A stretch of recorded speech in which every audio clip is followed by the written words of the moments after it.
I want to get married, I want to have babies. Before I'm like 26, do you have health insurance?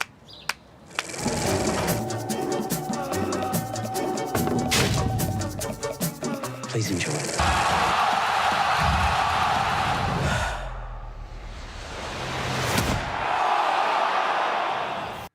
From a satire on privilege set at an elite tropical resort to a French series made for Instagram about a lesbian couple's quest to have a baby.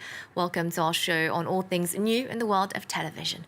To tell us about this month's releases, Alison Sargent joins me in a separate studio for maximum social distancing. Alison, it's the summertime here in the Northern Hemisphere, and we're starting with a show that transports viewers to the tropics, HBO's The White Lotus. Yes, The White Lotus is the name of this luxury Hawaiian resort where the series is set.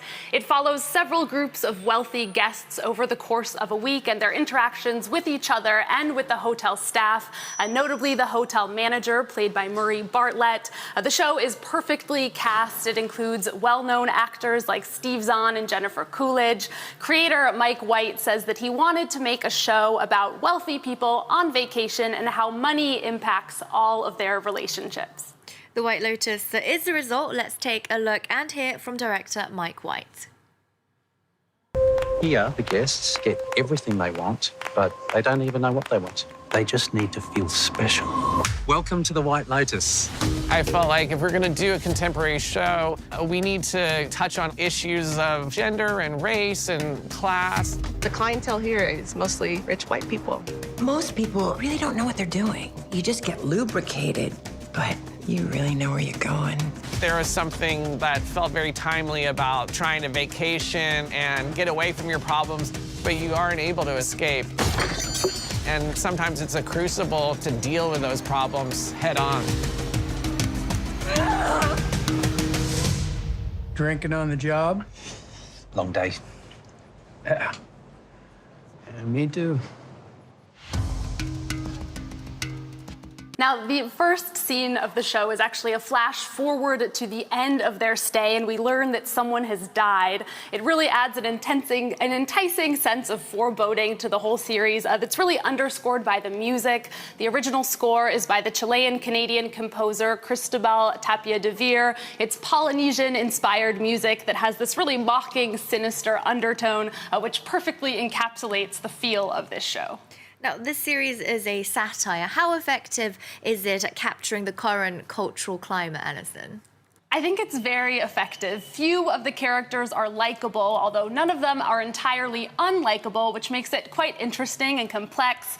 There's basically a morality spectrum that ranges from the caring hotel employee Belinda to the entitled newlywed Shane.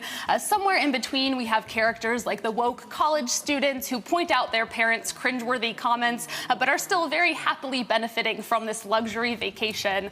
You could reproach the show for focusing too much on the wealthy guests rather than the staff, who are really just the support characters, but the privileged guests are really the ones who are being skewered and put under the microscope here, so that sort of makes sense. Ultimately, this vacation is a nightmare for many of the guests, but it is a schadenfreude-filled pleasure for the viewers, and it's not a trip that you will be forgetting anytime soon. Now, if the White Lotus is about some of the worst aspects of humanity, this next show is the opposite. Ted Lasso is all about the simple yet transformative power of kindness.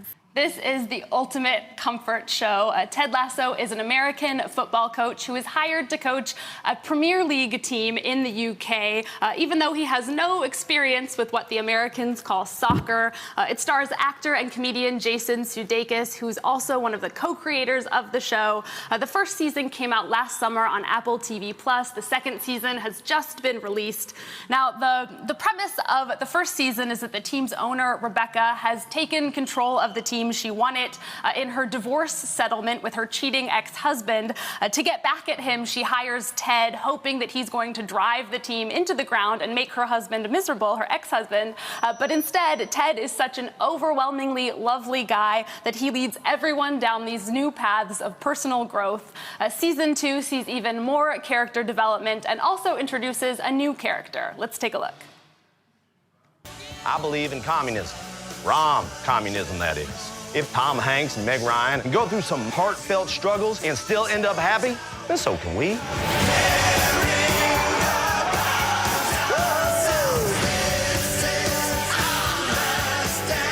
This is our turn to make history, and I believe we're going to do just that. To the family we're born with, and to families we make along the way. To Richmond! I'm not sure I'm entirely convinced by that trailer, Alison. Why do people love this series so much? I think that the show wins people over in exactly the same way that Ted's positivity ultimately wins over every single person he encounters. It's just such a pleasure. The ensemble cast is great. One thing I really like about season 2 is that they go further in exploring some of the darker sides of Ted's character. We see him struggling with jealousy, with anxiety. The addition of this team sports psychologist also works really well as a foil for Ted. This show offers so many good lessons to carry into real life. At the season 2 premiere, Jason Sudeikis actually wore a t-shirt in support of the 3 black British football players who missed their penalties in the Euro final. It was definitely something that Ted would have done. All right, this next show tackles a very topical issue here in France. It's about a lesbian couple trying to have a baby through artificial insemination. This show is called Patience, mon amour, or Patience, my love. You'll notice that the title's initials spell out PMA or PMA, which is the French acronym for medically assisted procreation. It was just legalized in France in June for lesbian couples and for all single women. This show, though, is set in between 2016 and 2018, back when it was still illegal. The show is produced by Arte, and perhaps a remarkable aspect of it is that it's entirely on Instagram stories. Let's take a look. J'ai de l'endométriose. Je sais pas si je vais pouvoir avoir un bébé, en fait. Mais pourquoi tu le fais pas, toi? Moi? Porter? Avoir un truc là-dedans? Un corps dans mon corps? Ils sont beaux, mes follicules. Insémination prévue dans 36 heures. C'est Alice qui t'a mis ça dans le crâne? Maman, ça fait 7 ans qu'on est ensemble. C'est la première fois que j'ai du sperme dans mon corps. J'en ai un peu marre des blouses blanches, là. J'ai l'impression de faire des PMA à temps plein. Waouh! J'en peux plus. Vous mettez très bien le spéculum. Ah oui, je sais. J'ai un excellent doigté. Now, this show is based on the personal experience of the creator and director Camille Duvelroy. I spoke to her about that and also about what inspired her to pick such a unique format. Moi, j'étais au milieu d'un parcours PMA et j'avais besoin que ce projet en fait donne naissance à quelque chose, même si, par exemple, si la PMA ne fonctionnait pas, en fait, j'avais besoin que ça donne naissance. Le format de la story, c'est un format qui m'obsède parce que je trouve que c'est un format qui est hyper intime, qui est hyper immédiat, qui rentre dans le quotidien des gens, et c'est ça qui m'intéresse aussi. C'est-à-dire qu'une PMA, en fait, ça peut marcher du premier coup, mais ça peut aussi mettre très très longtemps à fonctionner. Ça peut peut-être paraître paradoxal d'investir un récit au long cours dans des interfaces de l'immédiateté et du quotidien, mais en fait pour moi ça marche aussi, c'est-à-dire c'est que les gens se rendent compte à quel point le temps passe aussi. As a viewer, how did it feel watching a show on Instagram? Did it work for you? I'm not a big fan of social media, but once I got into the rhythm of it, I really enjoyed it for exactly the same reasons we just heard. It's so intimate with lots of big close-ups, sort of like when you're video chatting with your friends, and one episode actually is a video chat between Gabrielle and Alice.